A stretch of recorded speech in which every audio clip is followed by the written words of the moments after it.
é só da engenharia, né? Nós estamos falando em qualquer área, né? Em termos gerais, aí, você imagina, o supermercado deve passar por isso. Muito. Gente, qual que é o custo, o transtorno, o problema de eu tratar uma situação, vamos colocar em uma situação de doença, de uma doença de uma pessoa que não está doente ainda, de eu tratar depois essa doença já instaurada nesse trabalhador. E aí, volta lá a questão do INSS. O INSS, infelizmente, é um rombo absurdo. E muitas das vezes, desculpa, mas o meu ponto de vista crítico é o seguinte: será que tudo é culpa do Estado? Será que uma empresa ali que contratou uma pessoa, mas não observou o que precisava ser observado, tem que só escorar no Estado? Porque ela negligenciou ali a segurança do trabalhador. Parcela de e peraí, aí cabe a nós pagarmos por um erro de uma. Então eu acho que essas coisas precisam ser repensadas. Porque cabe a nós cuidarmos da saúde dos nossos trabalhadores. Mas aqui, voltamos aqui, é um hábito que precisa ser mudado, é uma cultura que precisa ser trabalhada para que algum dia a gente consiga superar esses déficits que a gente vê. Porque a segurança ela é responsabilidade de todo mundo. Primeira coisa, a gente fala que a cultura de segurança, ela precisa partir da própria empresa, da gestão, é impossível a gente cobrar um comportamento do trabalhador, e isso acontece em muitas empresas, às vezes de querer que, mas o trabalhador não usa o EPI, eu forneço, mas ele não usa.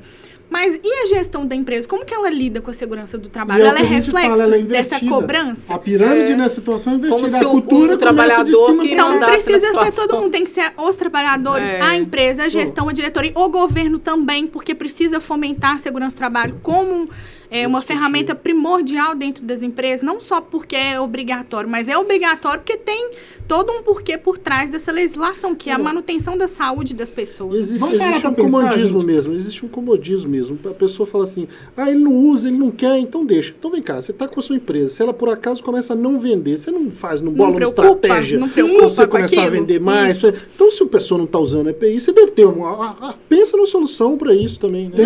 Vamos voltar no burnout aí que a gente estava falando, que não é nem questão do trabalhador, vamos colocar aí, geralmente a própria empresa está causando, ou por um excesso de cobrança, ou por não dar aquele suporte para aquele funcionário. A gente está falando de burnout, a NR1 acabou de ser alterada, a norma NR1, né, do Ministério do Trabalho, que fala sobre disposições gerais de gerenciamento de riscos ocupacionais. E os riscos psicossociais vão entrar agora na avaliação de riscos ocupacionais. O Ministério Público Federal determinou que é um desafio tanto, hein? O Estado para nós, a segurança também. Imagina o desafio que é você. Porque é um risco muito abrangente. E deve ter assim, algum segmento pessoal que é mais propenso, outro menos. Psicologia ocupacional, gente. Precisa se ter. Eu valorizo muito o ramo da psicologia. A psicologia ocupacional precisa estar mais presente nas empresas. O porquê que determinado trabalhador não rende o que precisava render. Nós trabalhamos, por exemplo, com algo que chama avaliação de absenteísmo. Vocês já ouviram falar o que é isso? Não. Super os índices de falta que tem numa determinada empresa. Eu tenho uma empresa aqui com 100 colaboradores. São 4, 5 setores. Eu tenho uma falta maior num determinado setor. Por que está tendo essa falta? Isso é real. E as empresas... atestados de saúde ocupacionais que está sendo entregue, por conta de quê? Quais são os CIDs desses atestados? É por conta de afastamento psicológico? É por conta de afastamento... Às vezes é um chefe, né? Quando a empresa avalia isso aí... Quando a gente avalia isso aí, eu consigo... Mas quando a gente avalia isso aí, eu consigo chegar para você, Tiago, por exemplo, você, diretor de empresa, e falar assim, Tiago, essa situação está acontecendo por conta desse gerente que está fazendo isso, aquilo outro. Você sabe qual é a cultura da sua empresa que está te dando um atraso, talvez no entrega de produto, no entrega de serviço, e aí você consegue ter a qualidade de vida. E essa avaliação ela é tão interessante que a empresa começa a perceber como que isso está impactando ela financeiramente. No final dá ponto porque impacta. Um trabalhador que ele falta 2, 3 vezes na semana, ali numa semana de 7 dias, num período de 15, 20 dias ele dá atestados, ou às vezes simplesmente falta ao trabalho sem justificativa, porque acontece muito.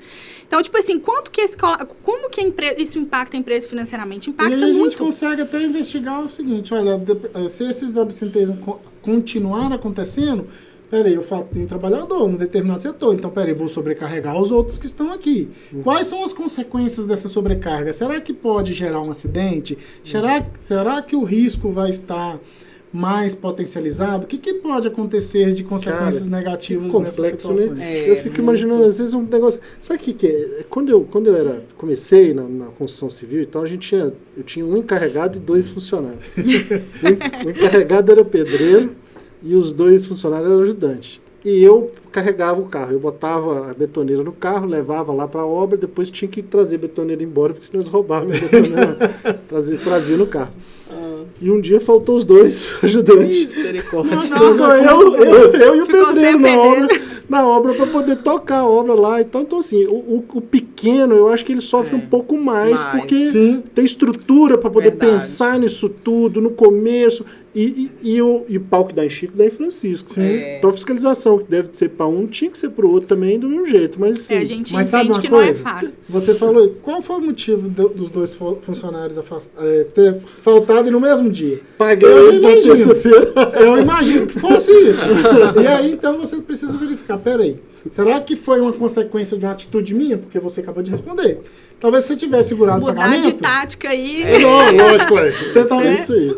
É o comportamento ali que a gente consegue determinar onde que vai ser ali, onde pode te dar. Agora, olha só, você